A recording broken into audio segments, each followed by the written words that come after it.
The Raven by Edgar Allan Poe.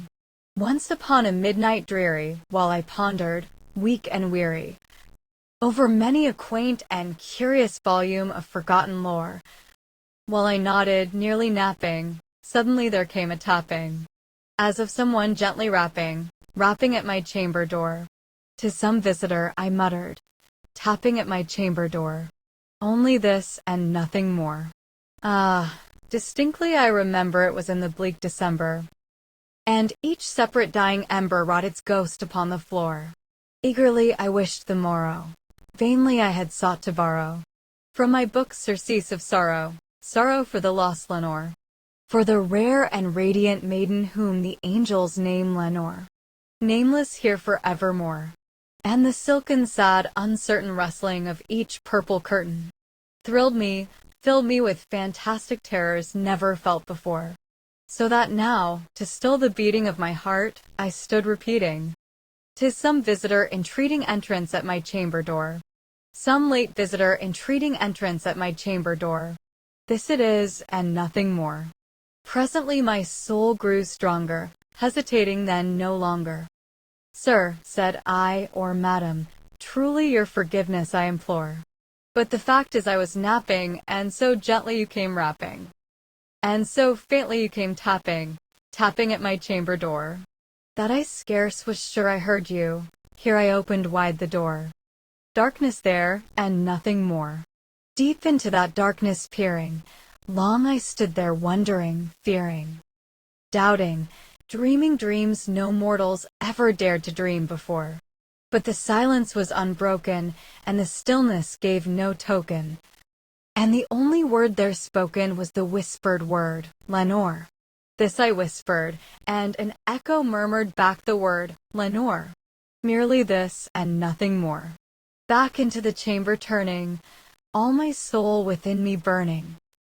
Soon again I heard a tapping somewhat louder than before. "Surely," said I, "surely that is something at my window lattice. Let me see, then, what thereat is, and this mystery explore. Let my heart be still a moment, and this mystery explore. 'Tis the wind, and nothing more."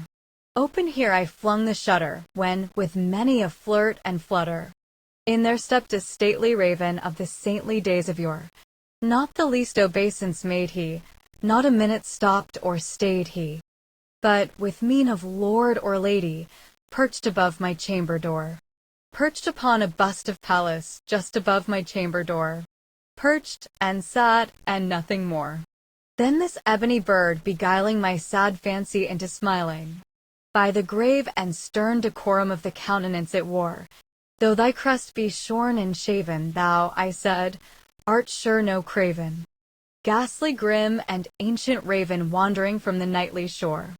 Tell me what thy lordly name is on the night's Plutonian shore." Quoth the raven, "Nevermore."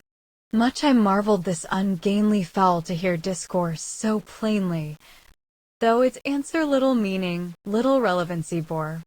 For we cannot help agreeing that no living human being ever yet was blessed with seeing bird above his chamber door, bird or beast upon the sculptured bust above his chamber door, with such name as Nevermore. But the raven, sitting lonely on the placid bust, spoke only that one word, as if his soul in that one word he did outpour. Nothing further than he uttered, not a feather than he fluttered, till I scarcely more than muttered, "Other friends have flown before. On the morrow he will leave me, as my hopes have flown before." Then the bird said, "Nevermore," startled at the stillness broken by reply so aptly spoken.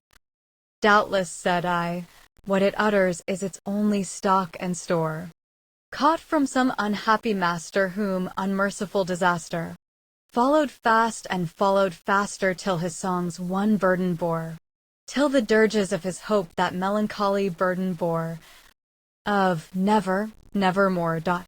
But the raven still beguiling my sad fancy into smiling, straight I wheeled a cushioned seat in front of bird and bust and door. Then, upon the velvet sinking, I betook myself to linking fancy unto fancy, thinking what this ominous bird of yore, what this grim, ungainly, ghastly, gaunt, and ominous bird of yore, meant in croaking nevermore. This I sat engaged in guessing, but no syllable expressing, to the fowl whose fiery eyes now burned into my bosom's core. This and more I sat divining, with my head at ease reclining, on the cushion's velvet lining that the lamplight gloated o'er, but whose velvet violet lining with the lamplight gloating o'er, she shall press, nevermore. Then, methought, the air grew denser, perfumed from an unseen censer, swung by seraphim whose footfalls tinkled on the tufted floor.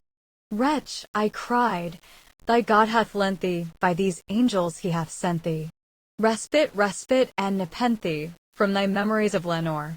Quaff, O quaff this kind nepenthe, and forget this lost Lenore. Quoth the raven, nevermore. Prophet, said I, thing of evil, prophet still, if bird or devil, whether tempter sent, or whether tempest tossed thee here ashore, desolate yet all undaunted, on this desert land enchanted, on this home by horror haunted, tell me truly, I implore. Is there balm in Gilead? Tell me, I implore. Quoth the raven, nevermore. Prophet, said I, thing of evil, prophet still, if bird or devil, by that heaven that bends above us, by that God we both adore, tell this soul with sorrow laden if, within the distant Iden, it shall clasp a sainted maiden whom the angels name Lenore. Clasp a rare and radiant maiden whom the angels name Lenore. Quoth the raven, nevermore. Be that word our sign in parting, bird or fiend? I shrieked, upstarting. Get thee back into the tempest and the night's Plutonian shore. Leave no black plume as a token of that lie thy soul hath spoken. Leave my loneliness unbroken. Quit the bust above my door.